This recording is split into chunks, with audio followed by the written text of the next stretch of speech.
La relation de couple. Et en fait, ce qui se passe dans le couple, c'est aussi ce qui se passe à l'intérieur de nous. Donc même les personnes qui sont célibataires peuvent bénéficier aussi de cette conférence de ce soir. Alors on va aborder un sujet qui est assez controversé sur la relation de domination-soumission dans le couple. Alors c'est des mots qui sont très utilisés, mais toujours dans quelque chose dans une perception plutôt négative. Alors qu'on va voir ce soir que, de toute manière, dans la relation de couple, il y a toujours une posture de domination, de soumission, qui peut changer dans le couple, mais qui peut rester figée. Ce qui va faire la différence, c'est la prise de conscience de sa posture dans la relation de couple. Et plus vous devenez conscient de votre posture, que ce soit dans une posture de dominant ou dans une posture de soumission, plus vous pouvez choisir d'être dans l'un ou dans l'autre. Et il n'y a pas une posture qui est meilleure qu'une autre. Et c'est la même chose pour les hommes. On peut être aussi dans une position de soumission qui peut être aussi très bénéfique pour les hommes. Donc on va voir au fur et à mesure de cette conférence. Si j'ai choisi ce sujet aussi, c'est parce que je pense que c'est une source importante de conflit dans la relation de couple. Compte tenu de l'expérience que j'ai, des accompagnements que j'ai pu faire de couple, je me suis rendu compte que souvent c'était, chez l'homme particulièrement, une difficulté d'assumer cette posture dominante, comme étant une posture violente par rapport à la femme. Alors qu'en fait, le dominant, on va le voir, est au contraire sollicité et souvent demandé par la femme. Donc il y a beaucoup de confusion autour de ces sujets qui sont un sujet tabou et qui peut, du fait de ce sujet tabou, peut nous amener à des ouvertures qu'on n'imagine pas. Donc on va voir ça ensemble. Alors ce qui est intéressant ce soir, si vous ne voulez pas que ce soit une conférence où vous allez être juste dans le mental, c'est de réfléchir chacun à vos enjeux. Qu'est-ce que j'ai besoin de découvrir, de comprendre dans la relation de couple pour créer cette harmonie dans le couple? Qu'est-ce que j'ai besoin d'accepter, d'accueillir dans la relation? C'est quoi vos enjeux en venant ici ce soir? Donc je vous invite à prendre quelques minutes juste pour réfléchir et pour vous, trouver votre enjeu à vous. C'est quoi mon enjeu à moi? Et au fil de la conférence, je vous invite à réfléchir à ça et de voir comment cette conférence va nourrir cet enjeu pour vous. De façon à ce que ce ne soit pas juste quelque chose d'intellectuel et puis à la fin de la conférence, vous passez à autre chose et puis vous n'aurez rien acquis dans votre vie quotidienne. Donc je vous laisse quelques minutes. Alors je vais donner un exemple. Moi, mon enjeu, c'est d'être moi-même dans la relation de couple comme je suis avec moi, aussi simplement. C'est-à-dire pas de gêne, pas de malaise, pas de manipulation, pas de quelque chose qui m'empêche d'être vraiment et complètement moi-même. Et l'enjeu aussi pour moi, c'est pour l'autre, c'est-à-dire permettre à mon partenaire, à ma partenaire d'être complètement elle-même. Et donc je suis à 100% responsable de ça, et l'autre est 100% responsable de ça. Responsable, ça ne veut pas dire coupable, hein, mais d'accord. On confond souvent les deux. Responsable, ça veut dire capable de répondre à l'autre. Hein, responsable, ça vient de réponse, c'est capable de répondre de moi-même dans la relation à l'autre. On va continuer toujours dans la pratique. Parce que je crois beaucoup que si vous venez ici ce soir, c'est que vous avez déjà une certaine maturité émotionnelle. C'est que vous savez de quoi je parle. Et que donc ce qui va faire la différence dans cette soirée, c'est pas ce que je vais dire, parce que je pense que vous savez 80% de ce que je vais dire, mais ce que vous allez vivre, ce que vous allez expérimenter dans la relation ou au sujet de la relation. Alors ce que je vous propose, c'est de faire une pratique. C'est de retrouver votre voisin, partenaire ou non, et de partager avec ce voisin et de lui donner une instruction qui est « Dis-moi ce que tu désires de plus dans ta vie de couple. » Dis-moi ce que tu désires de plus dans ta vie de couple. Vous avez chacun 5 minutes, je vais chronométrer. Au bout de 5 minutes, on va changer de rôle. Et celui qui écoute, je vais lui demander de rester dans sa plus grande neutralité. D'écouter sans réagir, d'être vraiment dans l'écoute. Une fois qu'il a donné l'instruction, par exemple, dis-moi ce que tu désires de plus dans ta vie de couple, et là j'écoute, je ne dis plus rien, pendant les 5 minutes. J'écoute, j'écoute, j'écoute. J'évite de faire des sourires, parce que souvent on a envie de faire des sourires, hein. Et je reste dans cette neutralité. Et ensuite, au bout de 5 minutes, on inverse, et c'est l'autre personne qui va dire « Dis-moi ce que tu désires de plus dans ta vie de couple. » Ok ? Voilà, sinon pour revenir par rapport à la responsabilité, quelques mots. Responsabilité, ça veut dire être capable de répondre de soi. Une émotion n'est jamais générée par l'autre personne en face de vous. Jamais, et j'insiste, générée par l'autre personne en face de vous. Jamais. Même si la personne, elle exprime des choses très fortes, de la colère par exemple, des choses comme ça, elle n'est jamais responsable de ce qui se passe à l'intérieur de vous. Parce que si vous considérez, si vous partez de l'hypothèse que l'autre est responsable de vos émotions, vous êtes perdu. Vous considérez que vous êtes un pantin et que l'autre décide de ce que vous allez ressentir ou pas ressentir. Alors que si vous partez de l'idée que vous êtes pleinement responsable, ce qui est vrai, et je vais l'expliquer après, alors vous pouvez vous prendre en main et maîtriser vos émotions, pas les contrôler avec le mental, les maîtriser, c'est-à-dire les vivre pleinement. Maîtriser, ça veut dire vivre, ça ne veut pas dire contrôler. Donc voilà pourquoi je fais ce choix d'être à 100% responsable de mes émotions. Ça ne veut pas dire que s'il y a quelqu'un qui vient pour m'agresser, je ne vais pas me protéger, me défendre, bien sûr, évidemment. Et s'il me dit des propos qui sont désagréables, je peux aussi dire des choses et lui dire, voilà, qu'est-ce qui se passe chez vous, là, pourquoi vous êtes en colère ? Et dialoguer avec cette personne. Moi j'ai une histoire, une histoire en séminaire, un bonhomme qui était en colère contre moi parce qu'il n'était pas d'accord sur la manière de faire réaliser les certifications pour les coachs en intelligence émotionnelle. Et il a gueulé pendant un moment, devant le groupe, devant les autres. Et je l'ai écouté. Et quand il s'est arrêté, je lui ai dit, est-ce qu'il y a encore des choses que tu as besoin de partager ? Et il a continué. Et puis après, il y a eu la pause. Cette histoire, je la répète souvent, mais c'est vraiment important de bien voir que c'est possible, quoi. Et pendant la pause, il vient me voir. Il me dit, merci Gilles, parce que j'ai jamais pu exprimer ma colère à mon frère aîné. Et là, il a pu le faire. Vous voyez l'importance de l'écoute ? L'importance de ne pas vous considérer comme étant l'objet de la colère de l'autre. Mais si vous considérez que vous êtes responsable de ça, vous n'allez jamais vous en sortir. Ça veut dire que vous êtes responsable de sa colère aussi. Mais vous ne pouvez pas être responsable de sa colère. Sa colère, c'est son histoire qui s'exprime. C'est ses événements, c'est ses traumatismes, c'est ses blessures. Personne ne peut être responsable de l'autre. Donc qui est responsable ? Vous. Vous êtes responsable de vos émotions. Et l'autre partenaire est responsable de ses émotions. Et dans la relation de couple, encore plus. Et là, petit à petit, les choses se rétablissent et on retrouve un équilibre dans le couple. Et de cette façon, on évite complètement toute manipulation. Et on passe d'une domination malsaine, entre guillemets, à une domination saine.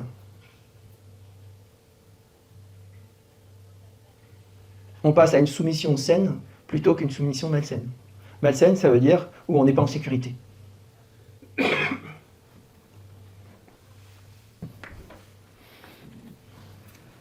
Ça va ? C'est clair ? Donc voilà. Et ça, c'est vrai que c'est un point important.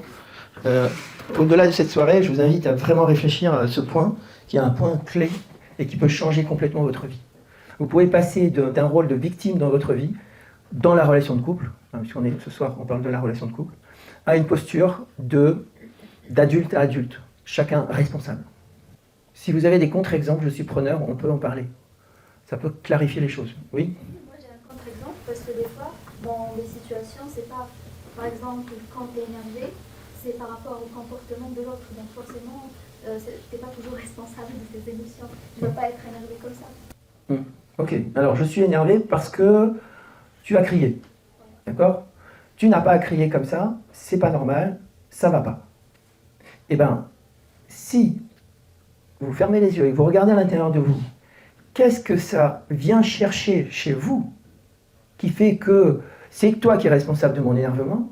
Vous allez voir que peut-être que, mon père criait tout le temps et j'avais très peur de mon père. Ou ma mère criait, ou ma mère me faisait des choses que je ne voulais pas, etc., etc. Donc il y a toujours des origines dans votre histoire personnelle. Et une autre personne pourrait voir cette personne crier en restant neutre, en restant simplement à l'écoute de la personne qui crie. En disant, ok, il crie, il a sûrement de bonnes raisons de crier, j'aimerais bien savoir pourquoi il crie. Et d'aider et d'accompagner l'autre dans cette posture désagréable pour lui, plutôt que de rentrer dans un conflit qui va forcément se terminer de manière négative quoi, pour les deux. Tout le monde est perdant. Ça va? Continuer l'exemple, et la personne capable de rester neutre par rapport à une situation où quelqu'un s'énerve, ok, une fois, 2 fois, 10 fois, 100 fois, 1000 fois, il arrive un moment, avec la répétition, c'est un facteur de vraiment important, ça. La répétition, comment faire face pour rester neutre quoi. Alors la question c'est quand ça se répète, plein de fois. Bon, déjà, si ça se répète, et je vais revenir sur ce que dit madame, Islaine, ce que dit Islaine, c'est est-ce que vous communiquez sur ce sujet? Première chose. Est-ce que si ça se répète, ça veut dire qu'il y a peut-être un manque de communication sur ce qui se passe chez l'autre? Parce qu'à un moment, si l'autre me répète tout le temps la même chose, et qu'au début ça m'agace pas trop, puis à la fin ça m'agace, bah, peut-être que j'ai pas répondu suffisamment tôt en me disant, voilà, ça commence à m'activer, ce serait bien d'en parler avec elle. Et vous en parlez avec la personne. On peut en parler, mais si les besoins sont incompatibles. Alors, justement, si les besoins sont incompatibles, il faut vraiment dialoguer, jusqu'à trouver comment trouver une solution. Est-ce que vous avez un exemple concret? Parce que ce qui est important, c'est parce que dans l'abstraction, on peut se projeter des problèmes qui n'existent pas. Et si vous avez un exemple, ça serait bien parce qu'on peut en parler concrètement. Par exemple, j'ai un voisin qui a des chiens, qui n'arrête pas de gueuler, ça m'énerve. Je peux aller lui dire, communiquer, lui dire, voilà, les chiens qui gueulent le matin, la nuit, les jours. Je n'ai pas choisi d'avoir des chiens. Donc, je peux avoir toute ma série d'exemples et d'arguments pour justifier le fait que j'ai envie de silence. Et lui, il va me répondre, j'ai des chiens, ils aboient. Voilà. Donc, il ne fait rien pour les faire taire. Et puis, la communication, si je l'ai établie, en tout cas, il reste sur ses besoins. Moi, je reste sur mes besoins aussi, et sur leur insatisfaction. Quoi. En tout cas, surtout de mon côté, lui, il est surtout insatisfait quand je viens le voir. Mais pas quand ce chien il aboie, il s'en fout. Quoi. Ça ne me dérange pas. Alors, la première chose, je ne sais pas quelle est l'intensité de ce bruit-là, la première chose à faire, c'est de voir, mais ça vous renvoie à quoi, ça? À vous, personnellement, ça vous renvoie à quoi? Qu'est-ce qui fait que c'est gênant pour moi qu'il y ait du bruit, d'une part. Deuxième chose que vous pouvez faire, c'est d'essayer de comprendre cette personne. De voir, mais qu'est-ce qui fait qu'elle ne peut pas? Quand vous dites, il ne fait rien pour arrêter ses chiens, pour les calmer, est-ce qu'effectivement il ne fait rien, ou est-ce que c'est moi qui projette ça? Donc il y a 2 choses à faire pour moi. La première, c'est de voir, mais qu'est-ce qui fait que ça m'active autant? Et la deuxième chose, c'est vraiment de revenir sur le dialogue avec la personne. C'est de revenir avec la personne, de lui expliquer ce qui se passe pour vous. Et pas le juger, pas le condamner, pas lui reprocher de ne rien faire pour calmer ses chiens. Voilà, l'idée, c'est ça. Après, ça demande quand même à se questionner et de voir ce qui se passe pour soi. Oui, mais subtilement, la personne, malgré tout ce que les procédures que vous décrivez, elle fait rien. Ça existe aussi, ça. Ça existe, oui, mais dans votre relation, alors on n'est pas dans le couple, mais dans votre relation, ce qui peut vous aider, vous, vraiment, c'est de regarder qu'est-ce qui vous active à vous. Pour moi, c'est la première chose que je ferai à votre place. Vraiment. Alors, l'intelligence émotionnelle, c'est quoi? Je vous ai donné une définition, la mienne. À savoir qu'en 90, Peter Salovey et John Mayer ont créé ce concept d'intelligence émotionnelle. Ce sont des Américains, des psychologues américains. Et je vous laisse lire la définition.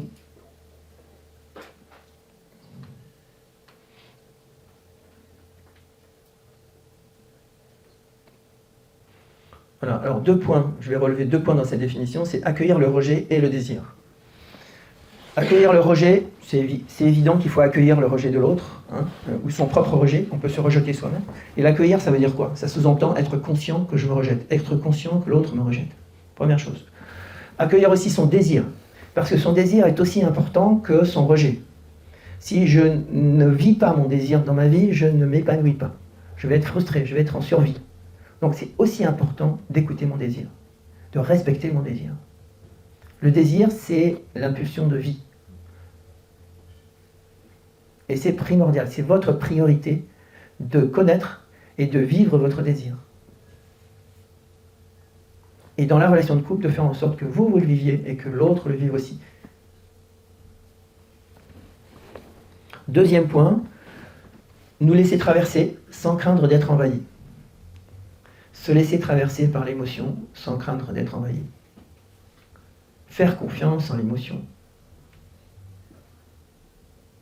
La sentir, l'écouter, être présent à l'émotion, comme quand vous êtes présent à l'autre, quand vous dialoguez avec l'autre. Écoutez ce qui se passe à l'intérieur de vous. Cet exercice qu'on fait, je le fais régulièrement dans les formations, ça nous permet d'être neutre quand l'émotion monte à l'intérieur de nous, d'observer cette émotion monter et de l'écouter avant qu'elle devienne forte, avant qu'elle nous envahisse.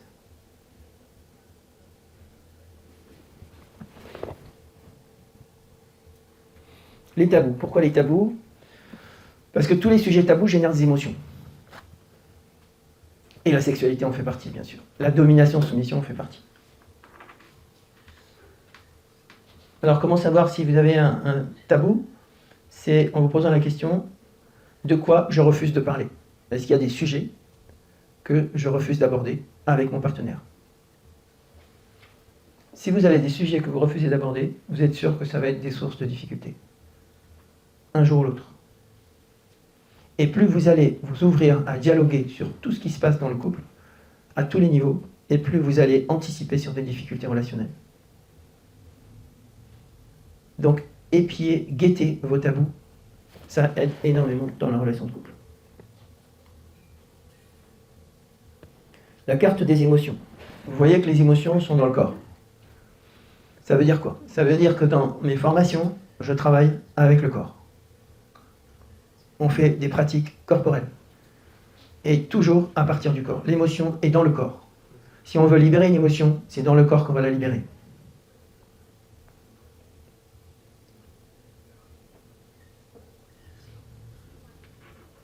Oui. On voit dans les différents personnages là qu'il y a différentes couleurs. À quoi correspondent les couleurs?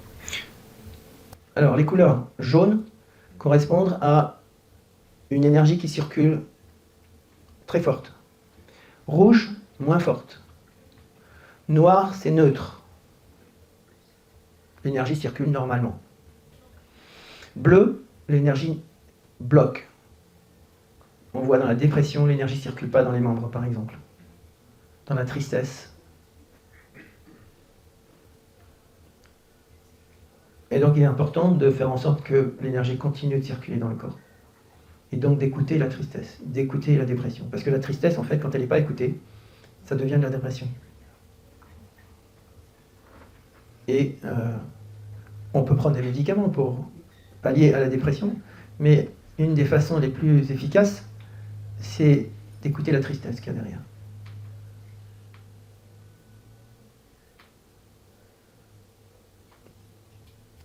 Et la dépression va diminuer.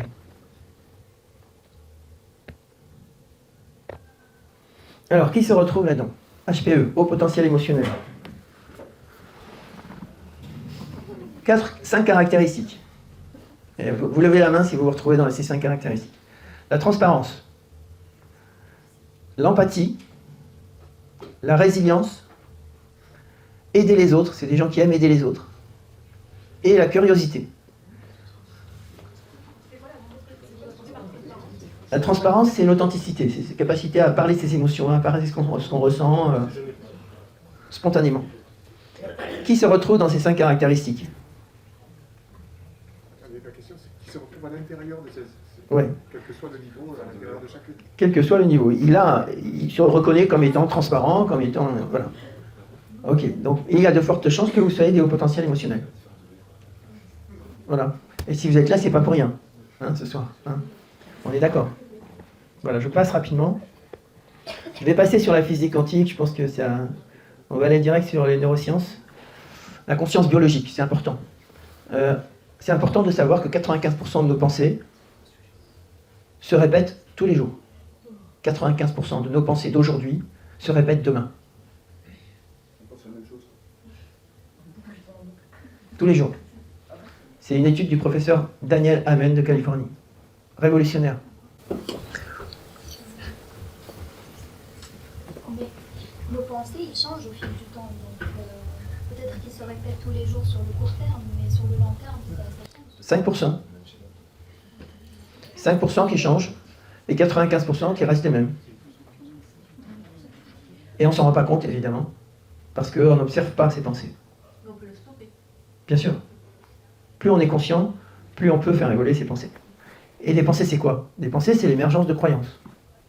Quand vous voyez une plante, les racines, c'est la croyance. La tige, les feuilles, les fleurs, c'est les pensées. Mais on ne peut pas avoir des pensées positives si on a des croyances négatives. Si étant enfant, vous vous dites, de toute façon, je ne ferai jamais confiance en personne parce que ma maîtresse m'a trahi, elle ne m'a pas fait confiance, alors, toute votre vie, vous allez traîner cette croyance, sans vous en rendre compte. Et parmi ces 95% de pensées qui se répètent, il y a 80% qui sont négatives. Donc des émotions négatives. Pour des raisons de survie, dues à l'homme de Cro-Magnon, un héritage très lointain. Même si aujourd'hui, on n'a pas besoin de se protéger des prédateurs tous les jours.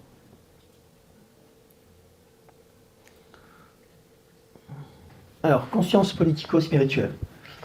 L'idée, c'est de passer du pouvoir, alors on parle du pouvoir, on est en plein dans le sujet là, de passer du pouvoir à la puissance. Le pouvoir, c'est le pouvoir sur l'autre, mais un pouvoir au détriment de l'autre, sur l'autre, et pas avec l'autre. La puissance, c'est le pouvoir sur soi. C'est-à-dire cette capacité d'exercer ou sa domination, ou sa soumission, et être maître de ça. Rappelez-vous, ce qui est important, c'est d'être conscient d'où on est, et c'est pas d'où on est, c'est d'être conscient de ça. Deuxième challenge, c'est de passer de l'avoir à l'être. C'est de passer de « si j'ai une belle voiture, je vais être heureux » à « je suis heureux » et si j'ai une voiture, c'est très bien. Et là, vous avez la garantie que vous allez être heureux dans votre vie. Et puis, transformer ces 80% d'émotions négatives, évidemment. Alors là, on va rentrer dans un sujet délicat, politico-économique. 3 questions, l'écart entre les riches et les pauvres. Aujourd'hui, il y a une redistribution qui n'est pas équilibrée. Il y a un déséquilibre entre l'offre et la demande, parce qu'on a des oligopoles économiques qui contrôlent, et il y a des enjeux entre civilisations, de façon à ce que pour que chacun puisse avoir la domination sur les autres. Donc on est en plein dans le sujet de la domination-soumission. Et sur la question de qui domine la planète. Aujourd'hui, nous avons 2 grandes puissances qui font ce qu'elles veulent des pays de la planète. Ça veut dire que toutes les tensions qu'il peut y avoir sur la planète sont exacerbées ou réduites par ces 2 superpuissances. Et quand on voit sur le terrain, oui, ceux-là c'est les méchants, ceux-là c'est les gentils, en fait, si on a compris ce qui se passe derrière, alors on comprend beaucoup de choses. On est beaucoup moins dans la colère. Et on peut agir là où c'est nécessaire d'agir. Proposition, transformer le PNB en BIB. Qui sait ce que c'est que le BIB? Bravo. Le bonheur intérieur brut. Hein. Le bouton. Et oui, et ça paraît utopique, hein. Mais pourquoi on mesure le produit intérieur brut et pourquoi on ne mesure pas le bonheur intérieur brut? Des entreprises le font aujourd'hui. Pourquoi on ne le ferait pas au niveau du pays? C'est tout à fait faisable. Et croyez-moi, ça va changer complètement les relations. Alors vous allez me dire, quelle relation avec le couple? Bah oui, dans le couple c'est pareil, hein. Souvent des conflits financiers, l'argent, etc. C'est, ok, je vais faire en sorte que mon conjoint est dans le bonheur intérieur brut. Opacité, transparence, on l'a vu, hein, donc la nécessité d'être vraiment transparent à tous les niveaux, au niveau individuel, au niveau du couple, au niveau de la famille, au niveau de la culture, au niveau de, voilà, à tous les niveaux. La transparence est vraiment une réponse à beaucoup de problèmes politiques aussi. Et puis passer de la coercition à l'éducation, là on est au cœur de l'intelligence émotionnelle, c'est-à-dire plutôt que de punir l'autre, c'est d'éduquer, c'est d'expliquer. Hein, dans les écoles Montessori, toutes les écoles orientées sur l'humain, qu'est-ce qu'on fait? On éduque l'enfant, on lui fait comprendre que quand il va taper son copain, les conséquences que ça a, etc. Parce qu'il ne comprend pas. Il ne se rend pas compte. Donc il y a besoin d'explications, plus que de coercition. On aurait moins de prison aujourd'hui. Alors, domination-soumission. Pourquoi ce sujet? première raison, la plus importante, c'est d'accueillir sa domination-soumission empêche de la subir. Parce que, qu'on le reconnaisse ou pas, on est constamment dans une relation de domination-soumission avec l'autre. Constamment. Vous savez quand c'est le plus dangereux? Quand on n'est pas conscient d'être dans cette relation de domination-soumission. Là, ça peut faire des dégâts. Oui. Est-ce que le fait d'être conscient implique qu'on ne reste pas bloqué dans un schéma ou l'autre? Oui. Le fait d'être conscient que je suis dans une posture de domination peut changer ma posture, potentiellement. Si je le choisis. Si dans le couple, on le choisit. Si par exemple, j'ai une posture de domination par rapport à ma conjointe, et que ça convient tout à fait à ma conjointe, tout le monde est heureux. Elle est dans une posture de soumission, elle est contente parce que ça la protège, parce que ci, parce que ça, tout va bien. Par contre, si ça la dérange, alors oui, il faut en parler. Et voir, mais voilà. Ça veut dire que, si ça dérange le conjoint, ça veut dire qu'on est dans une posture de domination qui n'est pas bienveillante, qui n'est pas à l'écoute de l'autre. D'où l'importance d'apprendre à écouter. Et même d'anticiper. Même si l'autre ne dit rien, parce que l'autre peut être dans un processus névrotique, sans se rendre compte, elle apprécie ça, mais c'est pas agréable pour elle. C'est de l'aider à prendre conscience de sa posture de soumission.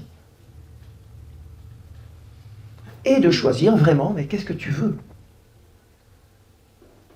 Et l'un n'empêche pas l'autre. D'ailleurs, je peux être à un moment dans une situation, dans une posture de domination, parce que je maîtrise l'environnement et que, voilà, j'assume. Ou je peux être dans une posture de soumission par rapport à mon conjoint, par rapport à ma femme, et l'accepter en tant qu'homme.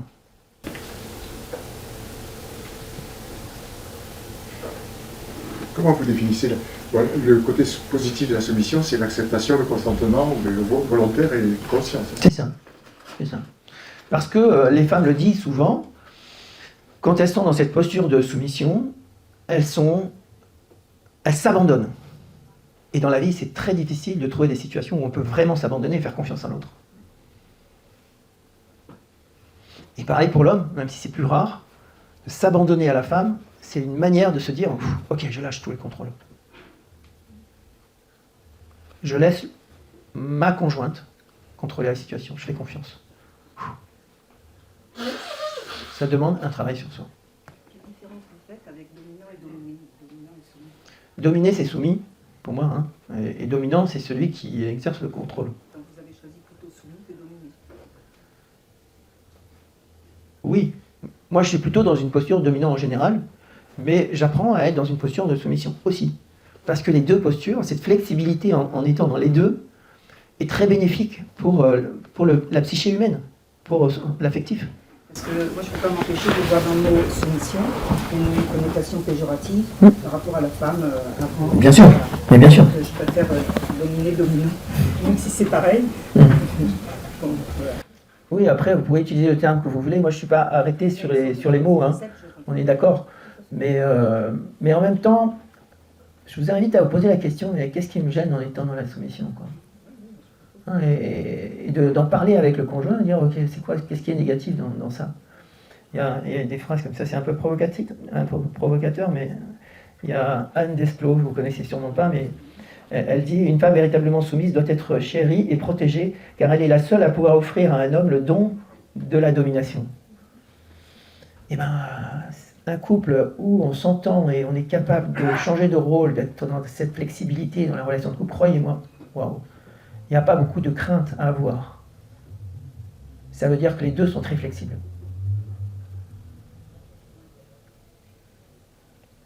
Et 80% des conflits dans le couple sont dus à la non-acceptation de sa posture. Par exemple, je ne m'aime pas en tant que soumise. Pourquoi vous ne vous aimez pas en tant que soumise? Ça m'intéresse. Et donc on travaille ça. Moi, dans les accompagnements que je fais, un des accompagnements que j'ai, l'homme ne peut pas avoir sa posture de dominant. Et sa femme en souffre. Parce qu'elle a besoin de sentir une personne solide. Une personne qui est capable de la protéger.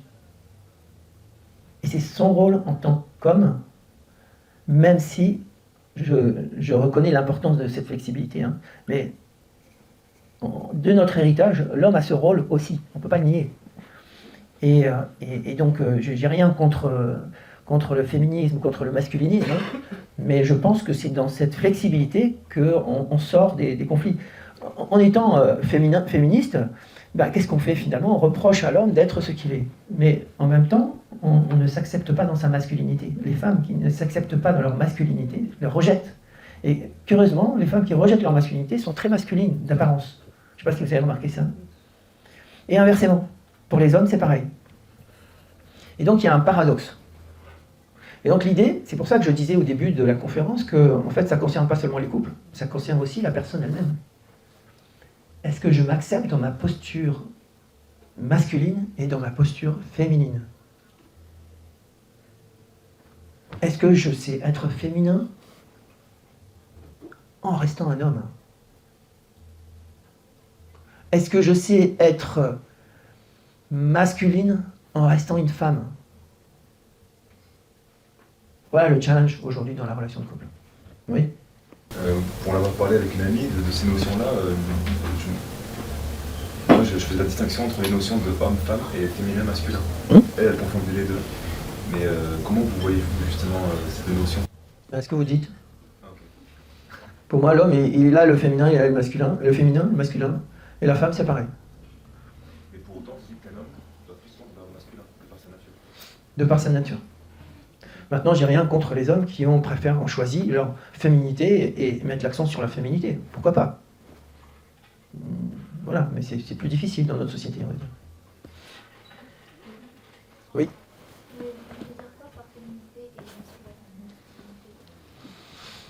Féminité, c'est être plus dans la réceptivité. C'est s'abandonner, c'est faire confiance à l'autre. Par exemple, l'autre dit « Ok, j'ai envie d'aller au cinéma, de voir tel film. » Ou « J'ai envie de faire l'amour de cette façon-là. » Ou « J'ai envie aussi... » Voilà, c'est celui qui va proposer. C'est une forme de soumission, voilà, c'est d'accepter l'autre dans son rôle de dominant. Et à l'inverse aussi, c'est pareil, c'est-à-dire qu'en tant que dominant, c'est accepter aussi que l'autre soit dans la soumission, et d'inverser aussi le rôle. Je me suis lancé là-dessus. Oui, une question. Dans ce que vous dites, je comprends beaucoup que vous dites que le masculin, par sa nature, est dominant, c'est ça? J'ai plus compris que vous disiez ça. Par sa nature, il a un rôle de protecteur, donc dominant, oui. Ça, moi, ça me... C'est orchestral, en fait. Oui, c'est vrai, je comprends. Enfin, peut-être avant, mais maintenant, C'est orchestral. Alors, mais merci de réagir, merci de dire que ça vous choque, parce que 95% des personnes sont choquées par ça. Ah non, on est bien d'accord, hein. Vous êtes une exception ici, hein. Une mère est protectrice de ses enfants aussi. Une mère est protectrice de ses enfants, bien sûr. Un père est protecteur de ses enfants. Donc ça dépend. Et c'est cette flexibilité dont je parle, c'est-à-dire cette capacité à un moment où je sens que la situation demande à ce que je sois dans la domination, que j'affirme ma position. Et ça, tout le monde ne sait pas le faire. C'est une qualité. Et aussi, à un moment, savoir que, ok, là, je me la ferme, quoi, à un moment. Je me dis, ok, stop là. Tu laisses l'autre décider pour toi. Parce qu'elle connaît. Parce qu'il y a X ou Y raison. Et donc, c'est cette circulation entre les deux. Et je comprends qu'on puisse être choqué, bien sûr, parce qu'on a l'étiquette domination, c'est celui qui écrase l'autre. Mais non, c'est pas ça la domination. C'est pas celui qui tape sur la table. Non, c'est pas ça un dominant pour moi. Celui qui tape sur la table, il a déjà perdu. Ça veut dire qu'il a besoin de taper sur la table pour s'imposer. C'est comme l'autorité et l'autoritarisme. Quand on a une autorité, on n'a pas besoin de demander le silence. Le silence s'impose. Parce qu'on est reconnu. Mais dès qu'on dit, ouais, taisez-vous, on est dans l'autoritarisme, c'est pareil. Oui, question, d'autres? Non. Ouais, en fait, je me demande ce qui te choquait. Moi, j'ai l'impression que quelle que soit la qualité, bon, déjà je pense qu'on attribue dans la société des qualités à l'homme ou à la masculinité et d'autres à la femme ou à la féminité. Je pense que chaque qualité en fait contient les deux pôles. Par exemple, comme vous disiez, il y a une façon féminine de protéger et une façon masculine de protéger. Alors que nous, on a tendance à penser que protéger c'est uniquement masculin. Je pense que chaque qualité contient les deux. Il y a une façon féminine et masculine de le faire. La force, ça peut être une chose passive comme la patience. Pour moi, c'est très fort d'être patient. Au contraire, ça peut tirer les poings et taper. Voilà, je pense qu'il y a un pôle, chaque qualité contient chaque pôle et que finalement, c'est relatif. Ouais. C'est relatif, absolument. Je me demandais si c'est vos chaussettes, c'était votre féminité qui s'exprimait. J'étais sûr qu'il y aurait une remarque là-dessus. Je te répondrai après. Voilà, si tu veux un peu de provocation, là tu vas... Ça veut dire qu'on attribue le rose aux femmes, mais est-ce que ça fait de le faire? Parce que j'aime cette couleur. Bah, moi aussi, Merci. Alors, créer de la fluidité en vivant des expériences épicées intenses. Ah. C'est ça, être dans la domination-soumission. C'est créer de la fluidité, on en a assez parlé jusqu'à maintenant, en vivant des expériences épicées intenses. Dominer, c'est faire goûter à l'autre le lâcher-prise. Être soumis, c'est apprendre à accorder toute sa confiance à l'autre. Comment? Connexion émotionnelle, bien sûr. Sincérité, empathie, respect. On a parlé de ces qualités. 2. Écoutez attentivement votre cœur et votre corps. Vous écoutez. Et 3. Offrez-lui un bandeau de soie pour commencer à explorer. Une très belle expérience dans le couple, je vous invite à faire. Et là, mon amie qui ne voit pas sera contente. Pour une fois, elle a l'avantage par rapport aux autres. Mettez-lui un bandeau et regardez comment elle réagit. Si elle est capable de s'abandonner. Et ensuite, faites-le avec l'homme aussi. Croyez-moi, c'est une super expérience à faire. Et là, vous voyez vraiment où vous en êtes par rapport à votre capacité à dominer et à être soumis. Et en plus, c'est amusant. Voilà. Et à ce moment-là, votre intuition accomplit ces merveilles. Parce que quand vous avez cette flexibilité, vous êtes connecté à votre intuition. Parce que vous avez libéré toutes les émotions qui sont bloquées.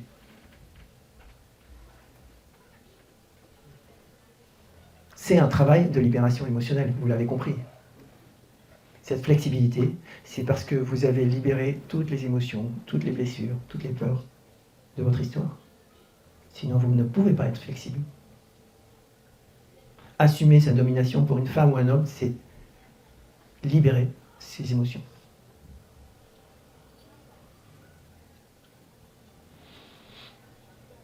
Et donc, l'idée, bien sûr, c'est d'utiliser son intelligence émotionnelle.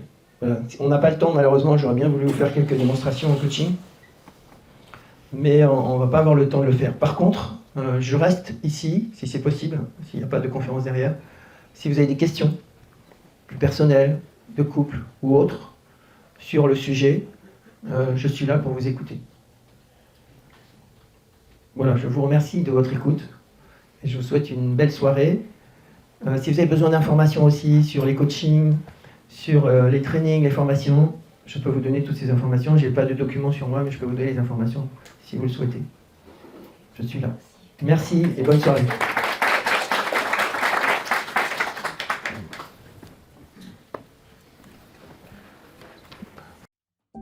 Si tu aimes cette vidéo et que tu veux nous encourager à continuer, nous t'invitons à t'abonner à la chaîne, à liker l'épisode et à laisser un commentaire pour nous donner ton avis. Tu peux aussi partager cette vidéo avec ton entourage si tu penses que ça peut les intéresser. Si tu as envie d'aller plus loin, Gilles propose des trainings et coachings en intelligence émotionnelle. Retrouve toutes les informations sur le site odysseemotion.com.